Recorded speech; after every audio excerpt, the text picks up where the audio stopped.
I mean, in my personal journey, yeah, I got stuck multiple times in the beginning. Okay. And if I wasn't tied into my solid why, I would have given up a long time ago. What's up, guys? So today we have special guest Brandon Rabe. Brandon is a real estate investor from Hawaii specializing in buying out-of-state rentals. He's also a coach and helps mentor people to buy their first or many out-of-state rentals to reach financial freedom. Welcome to the show, bro. Yeah, thanks for having me, Daniel. Yeah, I'm excited. So, I mean, I'm so excited to kind of like dive a little bit into your story as we kind of get into this, but also like just because you come from the perspective as a coach, I would just like to kind of just pick your brain. You know, like there's a lot of people who are just kind of starting their journey in real estate. Like if they want to kind of get started into that journey of financial freedom, would love to kind of have you like walk through maybe a session of like what that actually looks like from like a new person, you know? Yeah, let's do it. Okay, so I'm coming to you. Let's say I recently joined your mentorship or your program, W&M Properties. I'm like, hey, Brandon, I want to learn how to like buy out-of-state rentals or start my journey of financial freedom through rental properties. What's like the first thing like we can expect when that happens? Yeah, great question. And my answer to that is actually nothing really to deal about real estate. Okay. It's about really understanding what your true why is. Okay. Why do you want to get into real estate? So when folks come in, we talk about, what got you into real estate? What piqued your interest? Mm-hmm. And usually people will just say, oh, I want to make more money or do generational wealth or spend more time with family. Yeah. But for us, we like to go beneath the surface.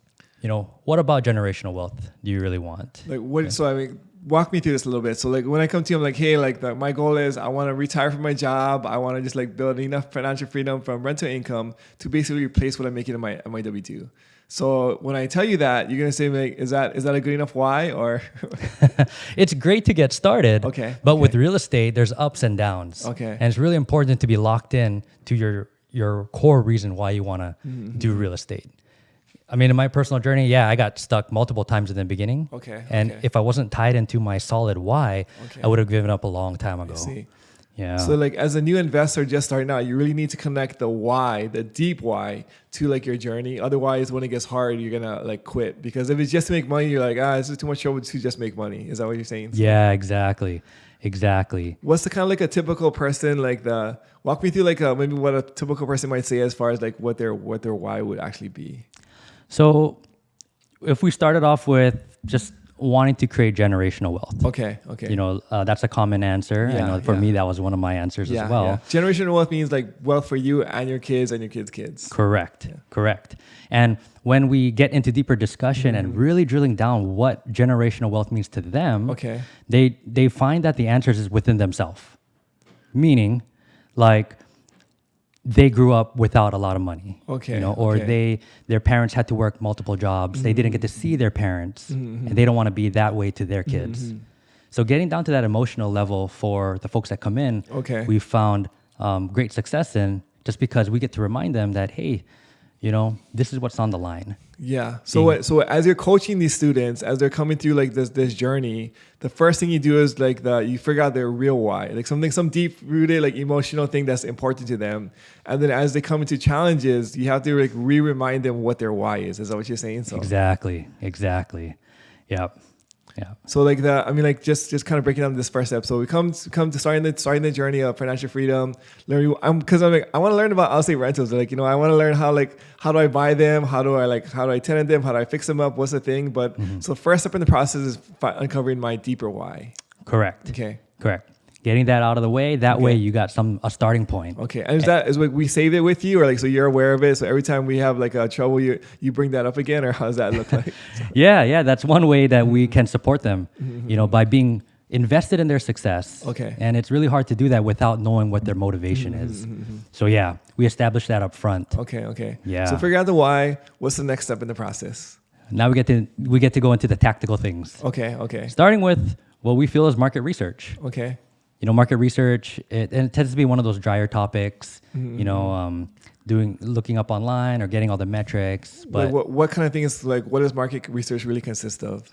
It could look like understanding population growth or economic drivers. It could be looking at the market's inventory of real estate. So you want a place where the population is increasing. You want places where there's low inventory or high inventory? To be honest, I mean, high inventory would be great, right? I feel like there'd be just more opportunities that way. But even if there's low inventory, I want to see the price point, the affordability. So depending on that person's goals, if whatever they're targeting, they have a decent amount of inventory in that market, they could use that market as a place to invest in. So like my goal is replace my income at my W-2 with rental income. Like let's say if that's my goals, what would be like a good price point for me, you think? I feel like right around that 100 to 150,000 mark for a property would be a sweet spot. Did you say? Well, they say they have this thing called the 1% rule in real estate, where basically if the rent that you charge every month equals about 1% of the property's value, should be able to cash flow. Okay. So if you are looking for properties worth that much, 100 to 150, and the rent you're charging is around 1,000 to 1,500, it should be reasonable to say that you're going to cash flow. There'll be positive cash flow after you pay your mortgage and like all the property management fees, all those things. Correct. Okay. Yep. So we figured out our why. We're doing our market research. And then what's the next step on the agenda? So you got your market picked out. Now you get to go out into the market and find those deals to analyze. So before we start working with professionals in the market, we just want to make sure we are competent investors that are worth their time. So explain like what kind of professionals are you talking about, or like what's the? So we're going to be like your real estate agents primarily, property managers, general contractors, home inspector. So in our space, we believe time is your greatest asset. Okay. And we want to provide as much value to those team members on the ground. I see. And one way to do that is by being competent in how we analyze our deals and run our numbers. So the thing is, like, what you don't want to happen is like you go to like your realtor or to your property or your managers or whatever, but you don't know what you're talking about on the front end. So then they're like, "Why do I want to waste my time with this guy?" Is that what you're saying? Exactly. So there's a big part of it is getting self-educated and be able to understand the market and also how to analyze deals inside that market. Correct. And is there like a calculators you guys use? Is there like some kind of formulas, or what does that look like for that process? Yeah. So because in our space we focus a lot on the BRRRR method, which the BRRRR stands for buy, rehab, rent, refinance, repeat. Okay. And in that method, the equation for coming up with an offer price would be your ARV, or after repair value. Repair value. Okay. So basically the value of the property after you fix it up. Okay. Times 0.75. Okay, 0.75. Minus whatever your renovation cost is going to be. Okay, and that's the price that you want to purchase it for. Correct. And how did you guys? Is that like across the board, or what's like how did you guys come up with that equation? Yeah, I wouldn't say we can use it across the board. It really depends on the type of loan product you're planning to use. But in most cases, a bank will give a person 75% of whatever that ARV is going to be. Got it. Okay. Yeah. So we found the why. We did some market research. We're kind of getting educated on like the process. What's the next step on that? So after that, we put in some reps. We've gained some confidence. Okay. Now we get to talk about. When you say putting in reps, what does that look like? Putting in reps, analyzing deals. Okay. Yeah. What is analyzing a deal? Are we just looking through Zillow? Like how's that works? Great question. So it's really going through the process of understanding how much it's going to take to fix up, what the property is going to be worth, so that we can identify a starting offer price. Okay. So getting to the point where we have an offer price. And how long does that take to do? Like, is it like 1 day training, 2 day training? How long does it take for me to kind of come to do something like this? Yeah, for me personally, in the very beginning, probably took like 1 hour to analyze one deal. Okay. And that's kind of what we see in the space too, depending on how thorough somebody wants to get. So when you're just starting out, it takes about an hour to like analyze one deal, and that's being handheld by you, or is it by doing it by themselves? It is primarily by themselves. Okay. Once they start getting feedback from us and other advisors, then it of course speeds up the process. Okay. How long does it take you to analyze a deal now, would you say? Maybe like 5 minutes. Okay.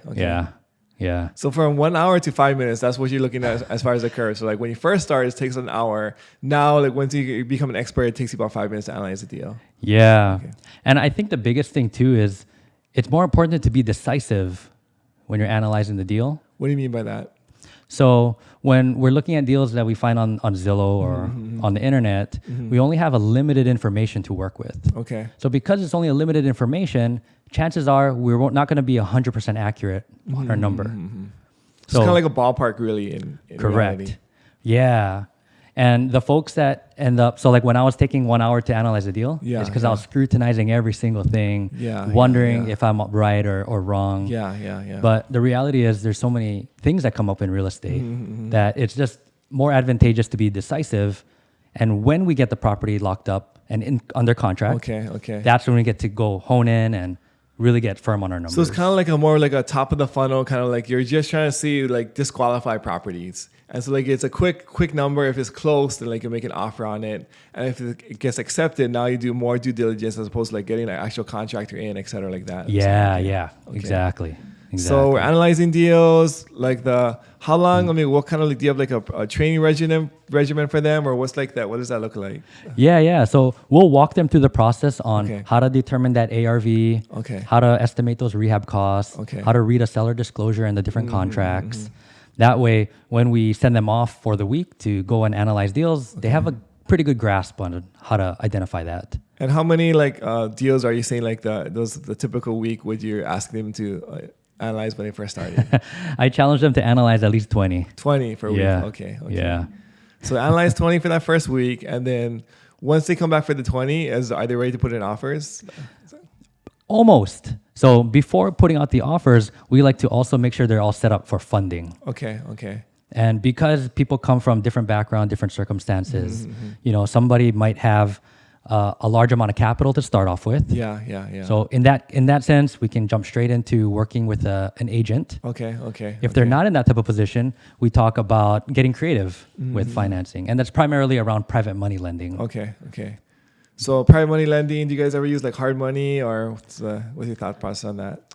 Hard money we found a bit challenging out in our market just because of the price point and the size of the loans they're going to be giving out. I see. Yeah. They are out there.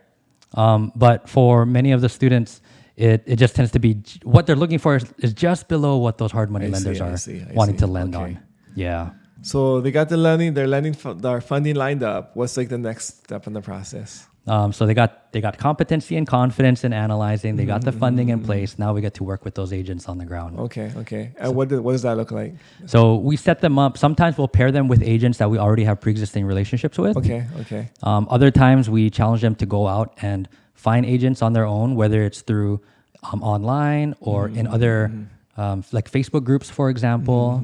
And then before they go and have that interview, whether we pair them up or they find them on their own, we supply them with interview questions. That way they can head into that interview knowing exactly what they're wanting to get out of that conversation. So let's role play. Like ask me questions, or like how does like the agent interview process work? Yeah. So one of the questions I like to ask early on is, hey, what are your thoughts about putting sight unseen offers? So as an agent, I'd be like, why would I want to put sight unseen offers? That doesn't make sense to me. So. Totally understand that. And as an investor, I'm wanting to move with urgency. And I'm analyzing a lot of deals in a short amount of time. And if I don't get my offer out there in a short amount of time, that might place me out of opportunity. So I'm totally fine because I'm so far away putting a sight unseen offer. I see. I just want to make sure you're on board too. So like you got to make sure the agent's okay putting in offers without like the agent or the investor seeing the property yet. So just basically on Zillow Pictures, you guys are putting in offers on the property. Correct. Okay. Yep. So the agent's on board with that. So okay, I guess that makes sense. Let's go with that. What's like another question you go through? Another one would be, what do you define as a lowball offer? Okay. Oftentimes they'll say, it's an offer that's too low or below what they're asking. Yeah. And for me, in my opinion, an offer that's below their asking price isn't necessarily a lowball offer. Yeah. If I've gone through the process of determining the value of the property and estimating what the rehab's going to be based on the information that I find. Got it. So I let them know that, I see that as a fair offer. The seller just happens to be asking much more. Yeah, exactly. So as long as you're kind of filtering out like these questions to make sure that there's an agent that wants to work with you and is aligned with your goals. Correct. So then, I'm willing to put in. So the agent's like, hey, I'm willing to put in like the sight unseen. I'm willing to put in like lower offers for like so as long as it makes sense and you run your numbers, then what else do they need to know from the agent? Those are the big ones. Communication is also important to know, especially because I'm investing in a market that's in a different time zone than I am. Yeah. I want to understand what's the process if, say, it's early afternoon here, but it's late in the evening in the market. Yeah. So is it better that I shoot you an email? Can I text you? Is doing a call still all right? So just making sure we're on the same page as far as communication goes. Okay. Yeah. And then is that it as far as like the questions? No, another one I like to ask up front too is, are you okay being part of an agent pool? Okay. What I mean by that is, as an investor, I'm wanting to fire multiple offers at a time. And if I'm working with just one agent, it may slow down the process. I see, yeah. And I want to give this new agent an opportunity to choose in or out of being part of an agent pool where they're working with other agents. So they just upfront, they know that they're not the only ones making offers, but you're not going to use the same agent or different agents on the same house. It would be for like different properties. Correct. Okay. Correct. And that's a big thing too, building up that trust with your realtor or with my agent, letting them know that, if you bring me a deal, I'll 100% work with you on it. Yeah. I'm not here to burn bridges or just take advantage of people. Yeah. So part of that interview is also just, setting that expectation and managing that relationship. So they're waiting to make some lower offers, putting offers sight unseen. They can work within our time zone, and then they are willing to do an agent pool. Yeah. Are they good to go at that point? No, there's one more. Okay, one more question. So letting them know that I am going to be making multiple offers. Okay. And that because of the way I'm analyzing my deals, it's going to take quite a bit of offers until we lock something up. Okay, so for them to be okay, like it's 20 to 30 offers before you actually get a deal, are they okay with that kind of volume? Correct. Okay. Yeah. So it's a really important process, it sounds like, when you're like on the front end, to make sure you have a realtor that's going to be, they call it investor friendly, or be able to work with like your style or like your cadence as far as an investor. Mm-hmm. Yeah. And how easy is it to find like these agents, would you say? Not very easy. I've gone through the process of interviewing and working with multiple agents, probably 20 plus at this time. Wow. Okay. Just because there's misalignment. Yeah. And is there ever a point where like they start out like they're saying yes to everything, but as the process goes on, they change their mind? Yeah. Or there's one person that comes to mind where she was all on board, ready to go, and then all of a sudden, when I was giving her my offers to submit, and she was seeing that they were, 5,000, 10,000 below asking price, she'd give me pushback. Yeah. And what I found is she really just was trying to get my business and didn't want to offend the other side by coming in at an offer below asking price. Yeah. So at that point, would you continue working with her, or what did that look like? Not continue working with her, but I kept communication open. Okay. Because I never know when opportunity is going to present itself. Yeah. And I don't want to burn that bridge. Yeah. So just letting her know that, hey, having that conversation around, this is what a lot of my offers are going to be looking like. Do you feel like we should continue?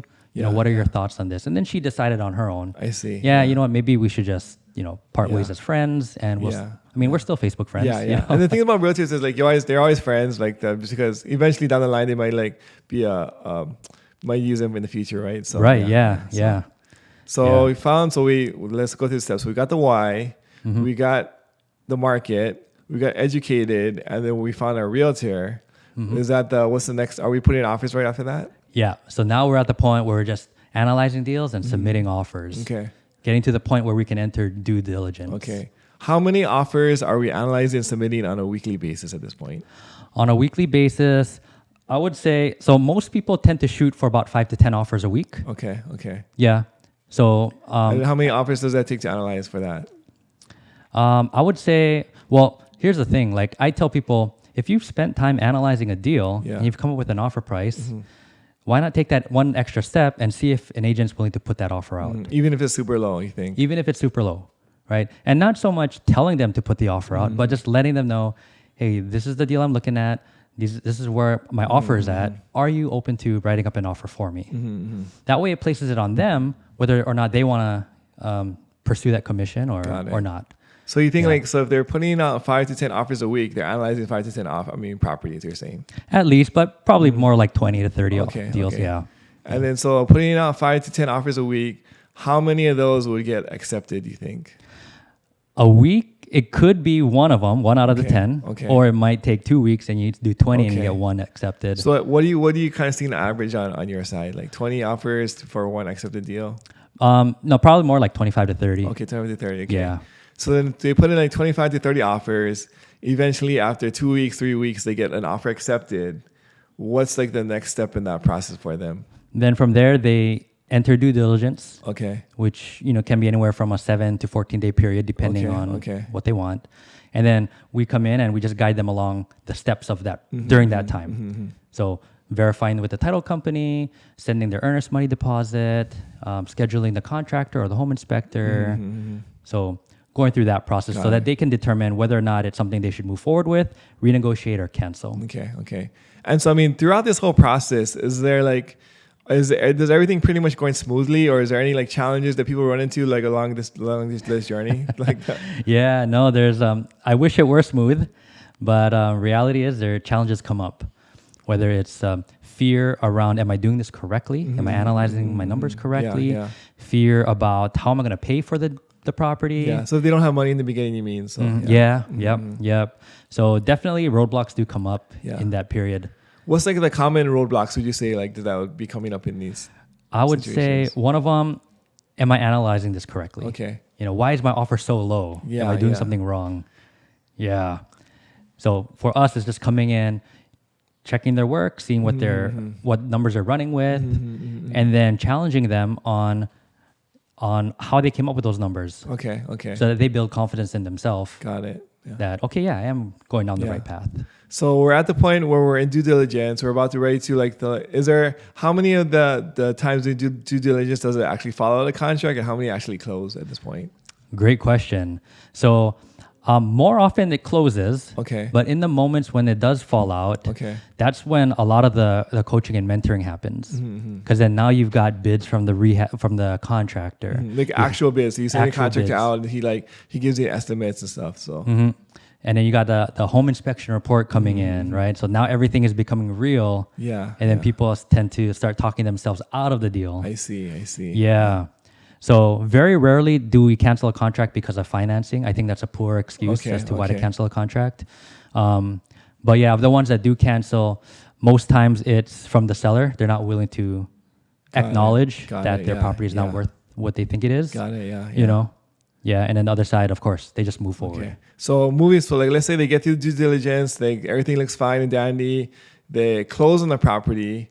What's the next step on the process there? Then the fun begins. So if that property needs rehab, we have an in-house project manager that facilitates communication between the investor and the general contractor. Got it. And they set up the timeline, they set up the agreements. And then typically by the end of that week from closing, contractors already in there beginning the demo work.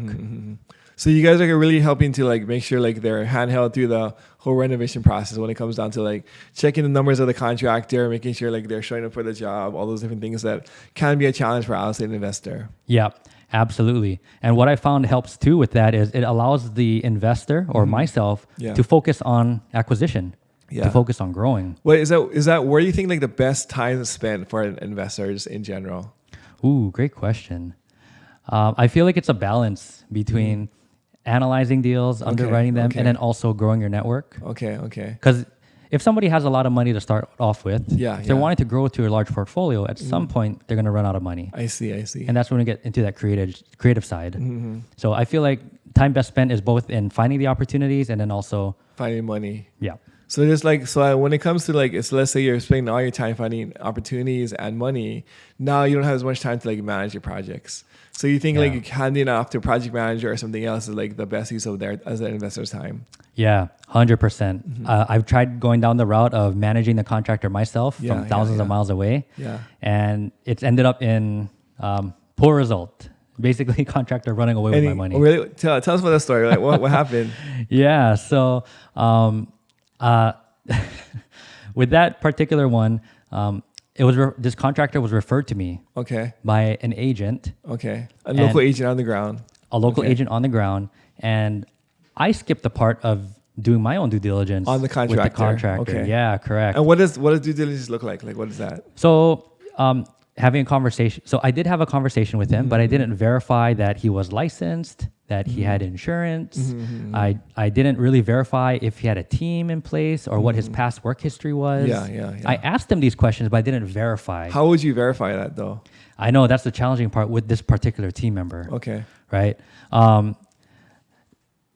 Moving from that one, I learned that, giving small jobs to a contractor just to see their workmanship, see how they operate on a small level. But so how would you verify that they're licensed or they have insurance or how would you verify all those different things, Oh, okay. Yeah. So for those, simply asking for them.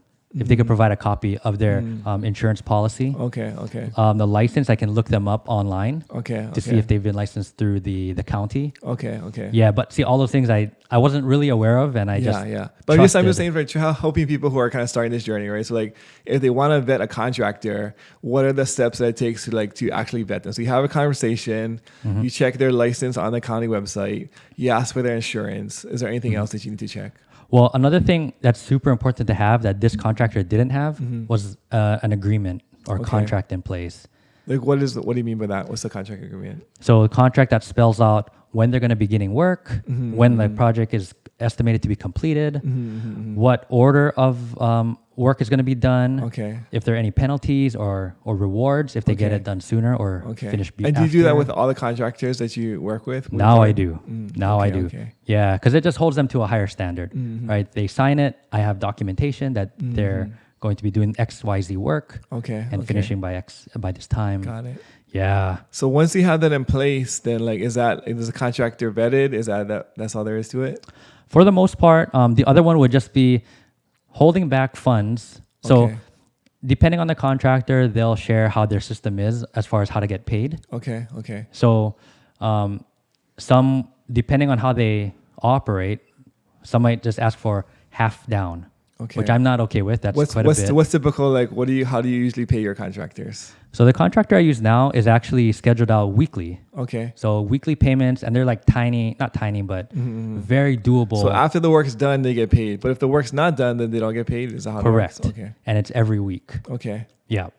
Versus that contractor that I worked with, he wanted money up front to buy materials. So what happened? So like you contracted the contractor, and then what happened? And then he requested some money to buy materials. How much was it? So that one was $8,000. Okay, $8,000. Okay, that makes sense. You need to buy materials. What was the total bid for the job? That one was $31,000. Okay, $31,000. So $8,000 for materials, which is reasonable. Okay. Yeah, but see, the red flag with that one was how he requested payment, and even the invoice. Yeah. So the invoice was invoice number 0001. Okay. Right, on the receipt. And then how he requested payment was he wanted me to wire him the funds to his business account. Okay. So that one, I thought it was kind of weird. Like, why is that weird though? Because from what I've seen, because this wasn't my first rehab that I did. Okay. I've done a couple in the past with another contractor. Now I wanted to build my own team. And in the past, it was, through QuickBooks or through some other familiar payment source. Okay. Right? Not just wiring to a bank account that I need to call up my bank, give them the routing number and everything. It just felt really fishy. Okay. Right? So that was a red flag that I overlooked. Okay. But just getting that rehab started, he requested for the $8,000 up front. Okay. And then about 2 days into it, he's like, he lifted up the subfloors. He found that the floor joists were all damaged by termite. So I was like, oh, by the way, we got to replace these floor joists, So when you guys originally walked in, did he give you a bid for $31,000, but he didn't look at the floor joists? Is that what it was? No, he just assumed that we could address the floors by coming underneath, putting a jack underneath to post to. I see. It's to level it. To level, yeah, to level it. But then when we got into it, lifted up the floors, there was nothing to jack up. Yeah, because the soil termite eats in. Right, right. And then as he started tearing up the drywall, he saw that the framing of the walls had some termite damage too. Got it. Okay. Yeah. So that was one of the unforeseens. So you paid him the $8,000, but he's doing the work for the $8,000. Yeah. Okay. He's doing the work. Well, the thing is too, he was skipping around as far as what he said he was going to do. Okay. So I guess when he found the termite work coming up, he got overwhelmed and started doing woodwork in the kitchen. Okay. Right. So he started skipping around. Okay. The payment plan. Got it. Okay. To where I was getting confused. So whenever he would request for more money, because he's doing something else, it was hard for me to keep track. So I was like, oh, okay, yeah, sure. Let me send you another. So how much did you end up writing him as far as just like different checks? So in total, it came out to 25. Okay, so 25 grand. Almost a whole bid. Yeah. Okay. And he left me with a property that was. He basically did demo work. Okay. If I just be. Yeah. So 25 grand to demo the property. Okay. Was it a one-man guy, one-man crew? So. It primarily was a one-man crew. Okay. Yeah. Yeah. And this went on, this is probably like a 6 month. Wow. So for 6 months over and over. And so like you're just slowly just like, here's $5,000, or like as work is being done. Yeah. Well, no, maybe like 2.5 months was that. Okay. Okay. And then the other 4 months was me trying to get a hold of him. Oh, wow. So you kind of just like skipped town at that point. Yeah. Okay. Yeah. I was calling him, texting him, trying to get my agent to get out to contact him. Yeah. I had other investors give him a call, pretending like they're clients, new clients, and he would pick up their call, but he wouldn't pick up my call. Wow. So yeah, had my property manager go out there. I had a friend out in the market that went, and he found out that the contractor left the door unlocked. Oh, wow. Okay. Yeah, so my friend actually walked into the house. Yeah. And the ceiling fans were on, the lights were on, and everything. Wow. Like, yeah, and the AC was on. So how did you? What ended up happening at the very end of this? So thankfully, I always had this team member in the back of my pocket, and which is the contractor that I've used. And the one that we use in WNN. Yeah. So he came in, he assessed the property. He found a lot of things that contractor did incorrectly. So you have to like redo or yeah. The bid in itself doubled, basically. So you came out to like $60,000. Yeah. So from that point, so you paid out 25 already, but then you had an additional 60 to take it to completion. Okay. Yep. So did that, and then the second contractor, he was able to smoothen everything out. Wow. Okay. Yeah, make it whole again. Wow. So like you're basically a $30,000 lesson. Like you're kind of out on that guy. So pretty much. Yeah. So okay? So like did you end up losing money in the project, or what was like the result of like that particular project? Yeah. So funny thing is, because so much time had passed, so by the time I closed to the time that the second contractor finished the job, that was probably close to 12 months or so. So about a year. Okay. And in that time, that's when property values were going up. Like COVID, that was like during COVID, where like everything was like shooting up. Everybody's like $100,000 over asking, all those kind of things. So yeah. So thankfully, I guess that happened. So I went to do the cash out refi, and it appraised for $40,000 above what I was estimating. So what did you buy it for? So I bought it for 78. And then you put in about 100-ish in like renovation. So like in that 170. What did you think it was going to price for originally? Originally it was like 140. Okay. Right? Okay. Yeah. Because I was thinking, $30,000 rehab, buy for 78, Yeah. But then ended up, so it priced for 180. Okay. And then with the loan product I used, it was a 20% LTV. Okay. So I still got money in the deal. However, it could have been way worse if it appraised at 130. We would have been like a negative or underwater at that point. Yeah. So, okay. Yeah. So I think total money left was, just around 30, if not a little bit less. Okay. Right. So I mean, not too bad of a deal. I mean, learning lessons, right? I mean, I think, but this is just kind of speaks to the challenges of investing out of state. And like, thankfully, I never had an experience like this, like so bad. But I know a lot of other guys had experiences where when you're out of state and you're not physically like looking at the property, you can't like walk it yourself, and you don't actually meet the contractor face to face with a handshake. Then it's like, I mean, even if you meet a contractor face to face, he can still run away with your money. Like, that has happened. But then like the fact that you're out of state, like usually like there's more chance or more risk of having a contractor run away with your money, right? So like, just like navigating that challenge is something that like it just helps to have like a team that you trust or other resources in the market to kind of help you along with this process. 100%. So we're going through the process. The students, they found their why. They did the market research. They learned about how to like analyze deals. They found an agent. They're putting in offers. They got offers accepted. Due diligence. They closed on the property. They're doing the renovation.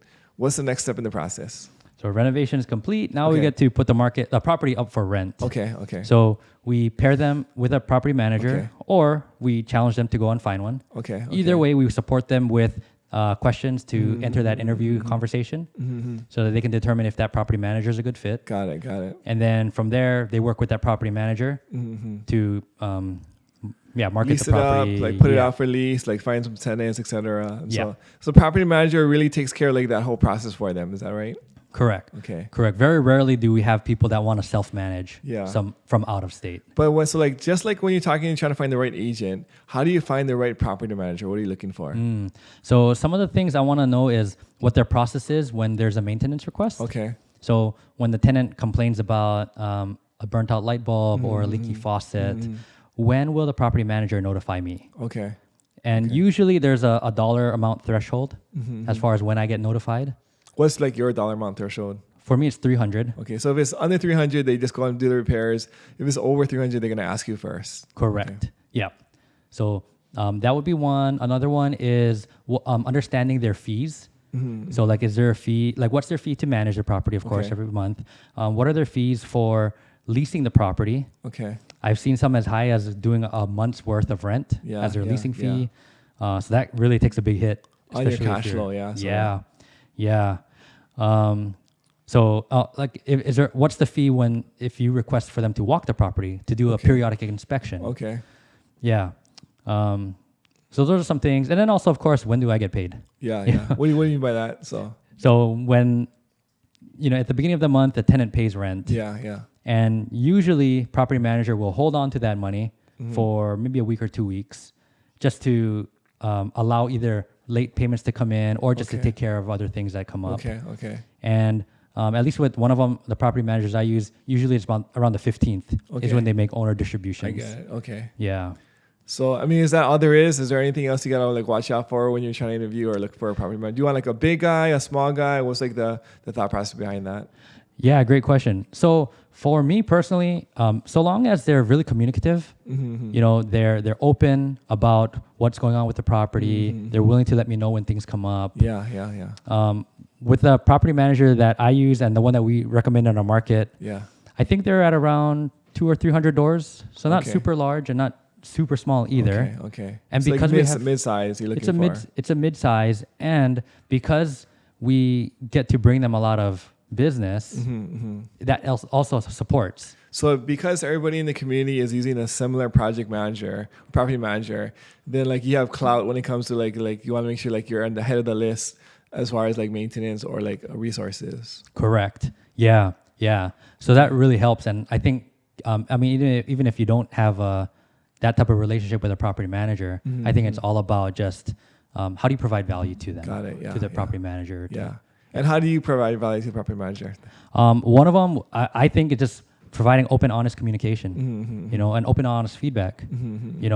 For me personally, I don't want to be caught off guard or seem like I'm being taken advantage of or anything. So just building that relationship with a property manager, letting them know that, hey, I'm out of state. I really need your support right now. Yeah. So. Okay. So like they got the property manager, they got it tenanted. Is that the end of now they right after the sunset? It can be for some. For others though, or most people, they want to continue to grow their portfolio. And now that their property is performing, they can then take it to a lender or a bank to tap into all the equity they've created to go and repeat the process. Got it. And is that how long? So like from signing up to like the program to finishing their finance, like refinance out, what's like the timeline looking like for that? It can be as quickly as 3 months. Okay. Or 12 weeks is really what we promote. Okay. You come into the space, 12 weeks, you'll get that first property, and if you do it sooner than that, you can refinance that quickly and depending on the product. Got it. But for most, you get in within 12 weeks, you get that property. And then you're going through that process. Cool. Very, very cool. So, I mean, it seems like you've gone through this a few times. You coached a lot of students like doing this. How many, I guess, students would you say you've coached or project/students have you completed over the course of your career? Oh, man, at least 50 projects. Yeah. So this really comes with a lot of experience. So like you've done this like many times. You kind of seen the ups and downs. Like what's like the biggest challenges when it comes to like the contracting or like the management of the renovation part? I feel like that's the part that scares the most people, Yeah. Well, let's see. Initially, I was thinking understanding the bid first. Okay. Why is it so much when I thought it was going to be this much? Yeah. So helping them to understand the bid, letting them know that, this is what the contractor sees. Yeah. And you have the final say. So what is a need versus a want? Do you guys always use like one bid or do you guys get two bids? What's kind of like your thought process behind like how many bids you're going to get on a project? In general, we encourage getting multiple. Okay. That's a way to trust but verify whether or not you're getting a fair bid. And if folks are wanting to work in our space with our contractor and GC and our project manager, that's where they get to trust the process in, okay, this contractor, we've already done the vetting work up front. There's multiple projects that have been completed through this contractor. So they get to sit back and relax, really, and let the team do their thing. Got it. Yeah. So, I mean, that's one of the things I think is powerful in the community is you can rely on other people's resources, whether it's knowledge, money, or relationships to really kind of supercharge your growth. Yeah. And I think like that's when I first started, like it was like we didn't really have like local like coaching programs like this, but there was a community of Bigger Pockets or like investors on forums. And so the forums kind of became like my little sub community of like finding relationships or contractors, which turned out really well, very luckily for me, you know. But at the same time, like I wish I had the resources that was available now for like friends like here locally in Hawaii who have like resources or contacts, et cetera. Like, you know, so that's really powerful. Yeah. So, I mean, like on your journey of like doing this many deals and coaching students, like how did you actually like were you always like into like real estate for like how long have you been in real estate and how did you kind of get started? Yeah. So I got started in real estate 2019. So only like a few years ago, basically. So, yeah. So 2019. Okay. Yeah. And I mean, I always knew about real estate and I always had this dream of owning one unit. Yeah. And this one unit is going to pay for everything. Like, you know, that was my dream, like right after high school. Okay. But then that just evaporated because I got a job and I did all of that. But what got me back into real estate was because, so I have 3 kids now, but at the time I only had 1 daughter. Okay. And something about having a child. So 2019, you had one daughter at that point in time. Yeah. Okay. Yeah, and just wanted to spend more time with her and my wife. You know, with the job that I was at, I didn't know when I was going to be finishing. Where were you working? So I was a UPS delivery driver. Okay. Yeah, and they make pretty good money, right? So like did you guys just got a big raise? Are you still working at UPS? No, I do not work at UPS anymore. But yeah, they get paid very well for what they do. They have great benefits, and it provided a really good lifestyle for me and my wife and my daughter. Yeah. It's just that it didn't provide the time that I wanted. So you're making enough money, but then the trade-off was you had to spend a lot of hours at your job. So you're looking for like a vehicle where you could like still make good money, but not spend so much time there. Yeah, exactly. Because I mean, we didn't have to really worry about bills or anything. Yeah. You know, and were you guys renting, or you guys bought a house, or were you? We were renting at the time. Okay. Yeah, but like, you know, let's go out to eat. Whatever. Let's go fly out our island. You know what I mean? So UPS provided really well, right? But it's just the whole time thing. Yeah. And then they wanted us to work on Saturdays as well during the holidays. So Christmas, like all the things are happening. Yeah. So yeah, exactly. So it just it caused me to miss out on family members' weddings, other special events, and things like that. So I got to look for a new way to try to figure out how do I recapture the time. Yeah. And that was through passive income. Got it. Okay. Yeah. So then how did you actually find real estate? I read that book, Rich Dad Poor Dad. Okay, I mean that's that's the same thing where I found it too. It's like Rich Dad Poor Dad. It's like the magical book. So Rich Dad Poor Dad. Okay. So he talked about passive income. He talked about real estate, and then as I was Googling all of my real estate questions, this one website kept popping up, and it was what you mentioned, Bigger Pockets. Okay. Yeah. So I started looking at Bigger Pockets, and then dove into that world. The forums, like the books, the podcasts, and everything. Yeah. And like they're big believers in like the out-of-state rentals and like the BRRRR strategy and things. So like I think that really informs you as far as like an investor. Like whatever you're kind of consuming, that kind of becomes like your game plan or like what you know. So I think if guys are consuming certain programs, whatever, like that's heavy on like let's say wholesaling, then you kind of hone in on wholesaling. But Bigger Pockets are big out-of-state investing, BRRRR strategy, and passive income like forum. I feel like so. Yeah. It's funny at the time when I was on the forums, there was like. Everybody's like super like anti and like if there was no cash flow, it was like a terrible deal. So like they're super anti appreciation. So everybody in the forum was like you should never buy for appreciation. You should always buy for cash flow. So I was just kind of conditioned in my head to like appreciation is bad, cash flow is good. So when I started my journey, that was like kind of like how like my whole mindset. But like over time, I realized like actually appreciation is part of the plan too. So there's a lot of power in that as well. And I feel like the forums kind of shifted since then to now they're like. Almost more appreciation than cash flow nowadays. I don't know. Yeah. I can definitely agree. That was my takeaway from that too, right? Forget about appreciation, focus on the cash flow. And I get that's important. Yeah. But now having gone through, like actually being in it. Yeah. Cash flow is great. Yeah. appreciation isn't bad. It really just depends on what you want. Yeah, I feel like cash flow is like safer because you know like you're never gonna have to worry about the mortgage. But then like the real big wealth is built through appreciation. I think like if you want to get like wealthy, like you're gonna have to like wait longer for the appreciation because it takes a lot longer. But then like the true wealth or like the big wealth comes from appreciation opposed to just the cash flow. Yeah. Depending on how much cash flow you get, obviously. So yeah. Sure. Yeah. But bigger pockets, it was great. It was a great starting point. So bigger pockets, and then like how did you like buy your first rental? Was it like through bigger pockets? Yeah, no. So, there came a point when free wasn't enough. Okay. So like YouTube, the books, podcasts, bigger pockets. Yeah. So eventually I mustered up the courage. I attended an in-person meetup. Okay. And this was out on Oahu in Kapolei at a UPS store of all places. Was it the same one you worked at? Yeah. Okay. Yeah, and the speaker there happened to be a UPS driver too. Were you colleagues at the time, or no? We were not. You just like randomly were just another UPS driver. So yeah, like I knew who he was. He knew who I was, but we never talked story. Okay. Yeah.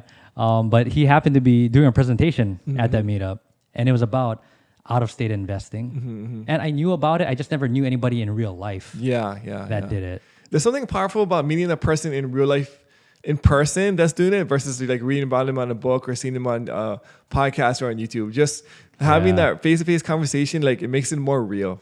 Yeah, exactly. So I went to that meetup. I saw him giving a presentation, and I talked story with him afterwards, and learned that he was open to sharing how he did it. Okay. Yeah, and I began working with him. Actually, no, I didn't. He challenged me before working together. Because like I said, UPS, great paying job. We were taking trips and all these things. While we were very well provided for, we were technically living paycheck to paycheck. Okay. Because everything that came in went right back out. Yeah. So he challenged me. He said, okay, if you want to do real estate, it's important that you have your finances in order. Yeah. That you can stick to a budget. Because adding on a rental property is not going to make your financial house any better. Yeah. So he challenged me to do that. I shared with him a budget that I created. I shared with him like, okay, here we are. And then throughout the couple months, it was 3 months, we were able to stay within the budget.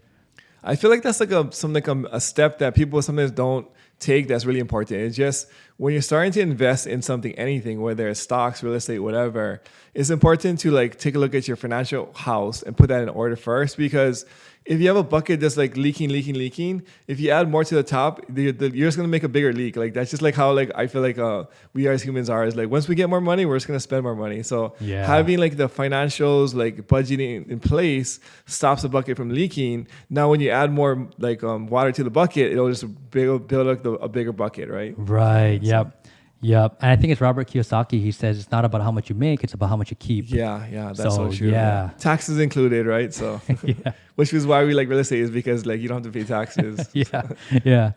So, he challenged me to work on my finances, and then November of 2019. Okay.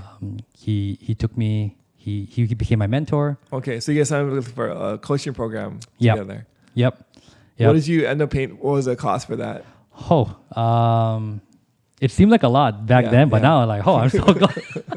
What was a lot back then? I think it was like $8,000 maybe, around there. It's a lot. I mean, that can be a lot. I mean, depending on where you are financially, right? So, I mean, you probably spend a lot more of that now in education. So. Yeah, sure. It's funny. I had the exact same experience where like when I first started in like investing, I was also like broke too. So like I didn't have like money.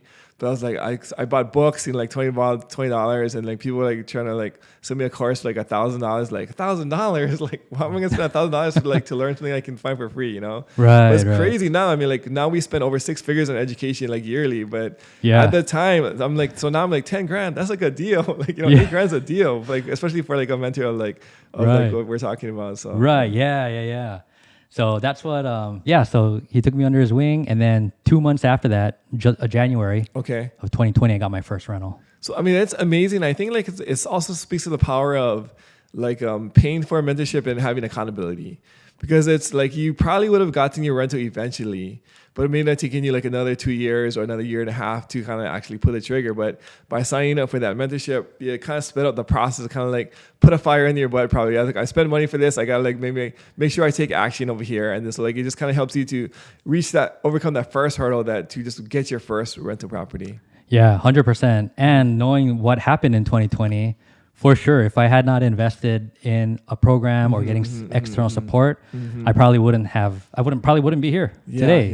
Because I did feel all those emotions when with the pandemic and everything. Am I really? Why am I even doing this? Am I making the right move? So, had I not had a community and somebody there to hold me accountable, I don't think I would be here today. But it seemed like it worked out because now like you left UPS and then like you're a coach now in this program, and like you've done over 50 plus like transactions with people. I mean, like you're helping to like other people to grow their wealth. To me, that's super cool. I love the fact that like you started as a student and then now you're becoming a teacher for other people.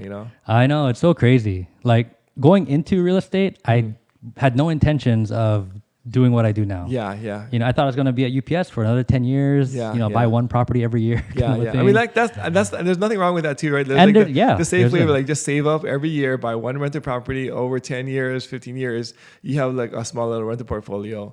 But then like you can also do like your way where like, let's just get like 10 in the first year or however many, right? So. Right. Yeah. So I'm blessed to be where I'm at. Yeah. Was there any kind of like point where like you felt like you wanted to quit or like it was a big challenge that it was like too hard? Like, yeah, it was after that first property. Okay.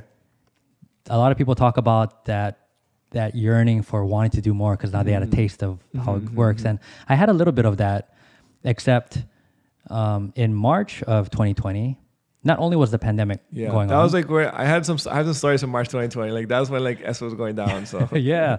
But so not only that, but my son was born. Okay. So my first son, second child, he was born in March 2020.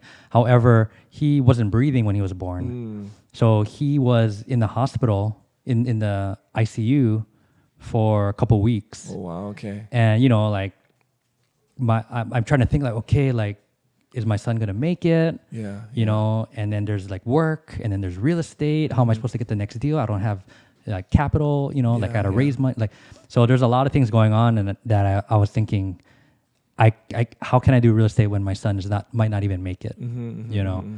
So yeah, that was definitely a challenge that almost derailed me.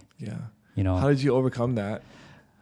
A lot of it had to deal with having somebody beside me, having that mentor there, holding me accountable in a loving way.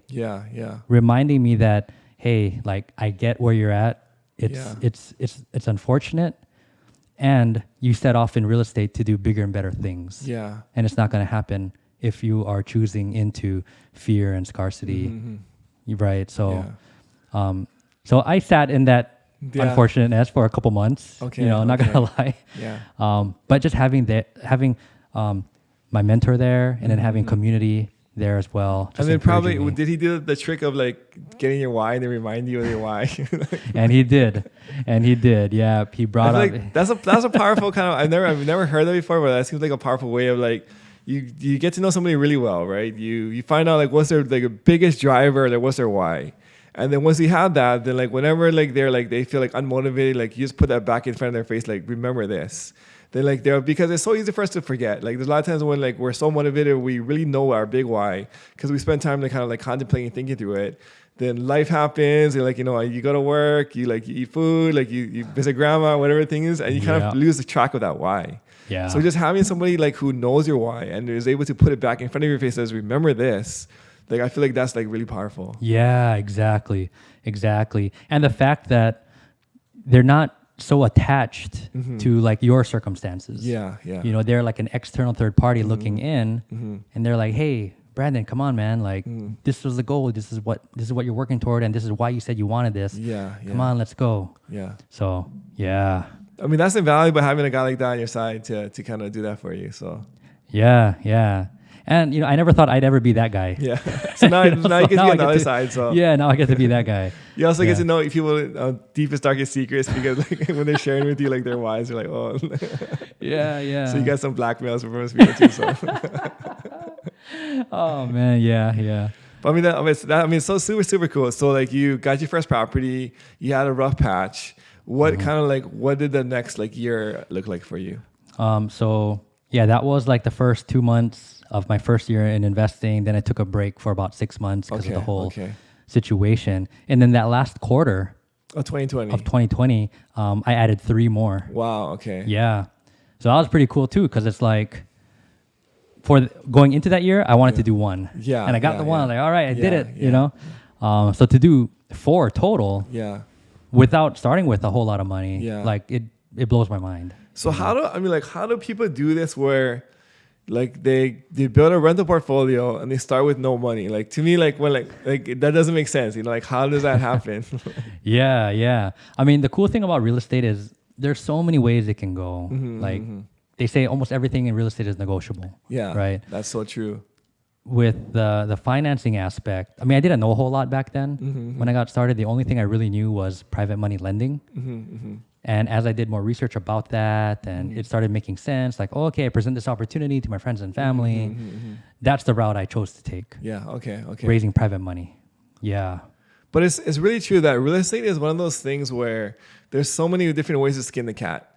Because like, let's say like you wanna buy like the new PlayStation.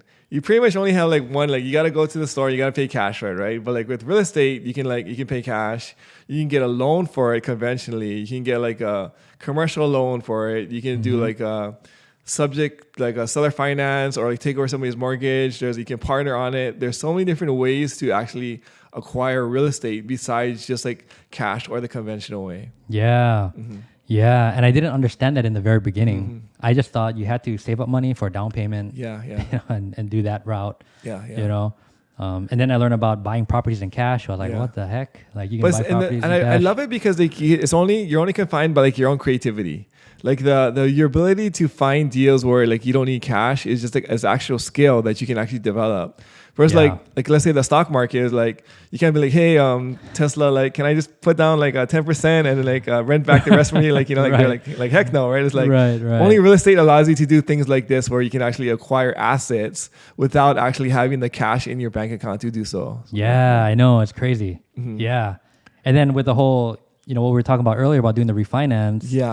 I mean, you can take that money; it's tax free because it's debt. Theoretically, it's like you get paid to own a rental property. It's almost like you're not even putting money down to buy. It's like the property is paying you to take it. It's like at some point, right? It's like depending how good the deal is. So, right? Yeah. It's crazy.